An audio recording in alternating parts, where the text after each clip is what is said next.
Yo creo que si hay algo que está pasando ahora mismo es que el partido que dirige el gobierno debe tener un terror impresionante en las próximas elecciones. Y yo no estoy muy de acuerdo con él en el sentido de que tenemos que unirnos nosotros para perder ellos. Si ellos también hicieron alianza con el PP. ¿Cuál es el problema? Además, no se tuvieron que sentar con nosotros para gobernanza en este quinquenio. Y después no se sentaron con los CD para gobernar también igual. Entonces, esto de que tenemos que unirnos para combatirla, no. La política es estrategia y esa estrategia se usa en los momentos adecuados y yo creo que este es un proceso y un periodo de sentarse a conversar con todos los actores del momento para que ellos evalúen. Mira, desde mi contexto político, y no porque sea torrejita del PRD, yo no veo perdiendo a Nito Cortizo las elecciones en este país. No lo veo perdiendo. Entonces, los demás partidos hacen y deben hacer sus análisis. Y en función de su análisis, ellos dicen, es mejor estar adentro que está afuera. El PP está analizando que es lo correcto, como lo debe hacer el Molirena, como lo debe hacer el FAT, como debe hacer Alianza de Muñoz, como lo deben hacer todos los partidos. Cambio democrático, no sabemos para dónde va a coger y qué va a hacer. Entonces, si tú crees que Brandon, si ganase las elecciones internas del partido para candidato a presidente, no vaya a buscar a los demás también. Va a ser lo mismo. Yo quiero aprovechar lo que dice. Yo quiero ¿sí? aprovechar para que lo que dice el honorable diputado Javier Ortega, eso se llama talento político.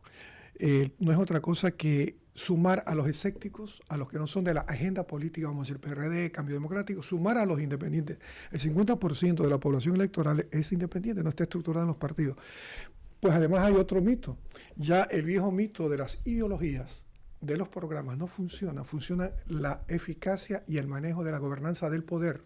Es decir, los partidos hacen sus negociaciones, sus acuerdos en función de programas básicos de ejercicio de poder, o del legislativo, o del ejecutivo, y esto es un nuevo estadio de análisis que tienen que hacer los politólogos, porque algunos siguen todavía pensando como hace 30 años, la Guerra Fría se terminó hace mucho tiempo.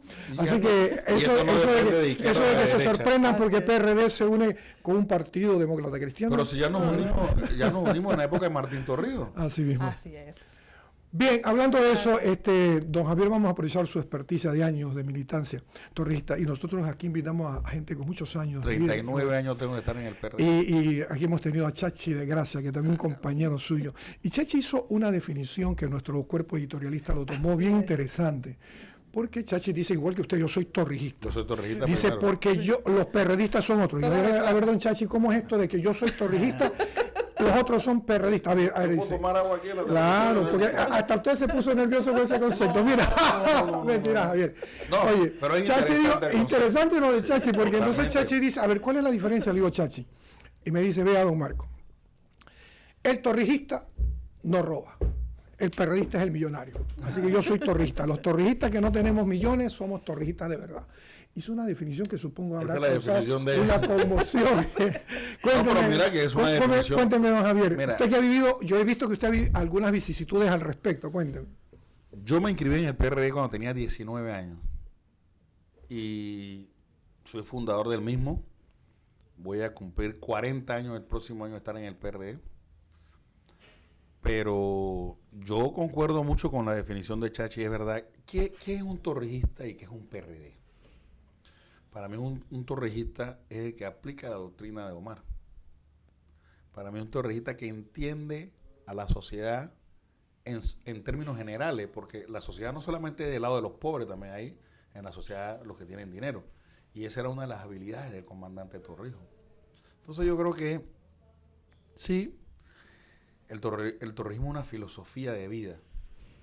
Para los que venimos de allá abajo, que entendemos esto, que estudiamos, que aprovechamos la oportunidad de lograr llegar a la clase media que fundó Omar, que creó Omar, que hizo Omar en este país. Porque la gente de la clase media está ahí, pero no sabe por qué está ahí. Y es que habían ricos y pobres en Panamá. Y el torrijismo con la presencia de ese gran líder torrijista, como es Omar Torrijos, creó una nueva clase social que no existía. Tú puedes decir que no, si yo no trabajo, que si yo no me la sudé, que si yo no estudié, sí, pero esa oportunidad, ¿quién la abrió? Es como cuando tú vas a las Naciones Unidas y no mencionas el nombre del que firma un tratado. Es así, si no reconoces la verdad. Pero entonces sí, un torrijista debe entender la esencia de lo que hacía el general Torrijos. Yo vengo de la Federación de Estudiantes de Panamá. Yo sembré, coseché, alfabeticé, estaban en los trabajos voluntarios, etcétera, etcétera. Yo vengo de esa filosofía del comandante. Entonces, los que entendemos eso, estamos claros en que el torrijismo es una concepción política e ideológica que lleva a resolver los temas de la sociedad y sobre todo de la gente más humilde del país. Porque la gente se olvida de algo y no hay competencia para que sepan esto. ¿Quién construyó las mejores instalaciones deportivas de este país? Que lo único que hacen es remodelarlas. Pero no hacen nuevas, remodelan las viejas. ¿Quién construyó más vivienda en este país? El torrijismo de Omar. ¿Quién abrió las trochas y las carreteras importantes de este país? O sea, y me puedo quedar aquí contigo y hablarte de todo ese proceso revolucionario que cambió la vida de este país, pero sobre todo entendió la filosofía del pueblo. Don Javier, pero agarró una bandera importante, la lucha generacional de nuestros estudiantes, y sin tirar una bala, quitó la colonia de nuestro país, la quinta frontera que él hablaba. Pero todavía hay una frontera más que no hemos resuelto, que es la frontera social y la pobreza. Y la pobreza. Don Javier, quiero aprovechar para decirle algunas cosas interesantes. En este nuevo escenario político, ¿cómo ustedes piensan hacer la conectividad popular? Cuando hemos compartido aquí con varios dirigentes del PRD en las invitaciones, tenemos que volver a conectarnos para el 2019 a nivel popular porque perdimos la conectividad y por eso perdimos las 2 elecciones.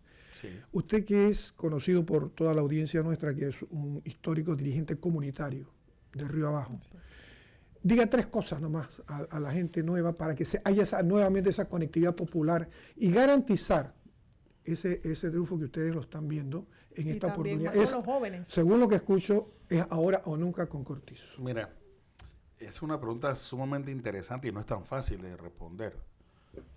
Pero sí, el PRD dejó de hacer conexión con la sociedad.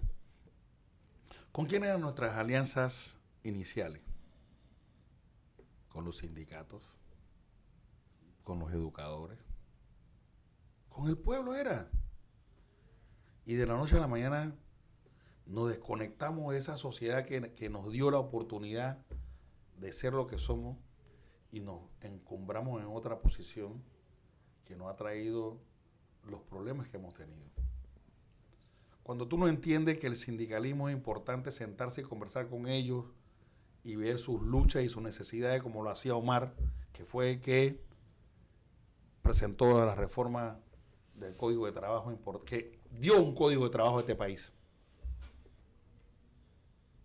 Cuando tú no entiendes la lucha generacional de los educadores por sus reivindicaciones sociales, aún cuando tumbaron la educación en este país ellos mismos en sus huelgas, pero la educación de ayer y la educación de hoy, aunque se gaste más y aunque se les pague más, no ha sido mejor todavía.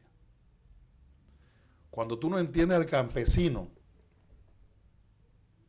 el que produce la comida que nos llevamos a la boca y los descuida como lo hemos descuidado tantos años, esas son las repercusiones, Marco. O sea, tenemos que volver a conectarnos con la gente de allá abajo. Y no es solamente los de abajo, porque también hay que conectarse con los de arriba, si esto no es excluyente.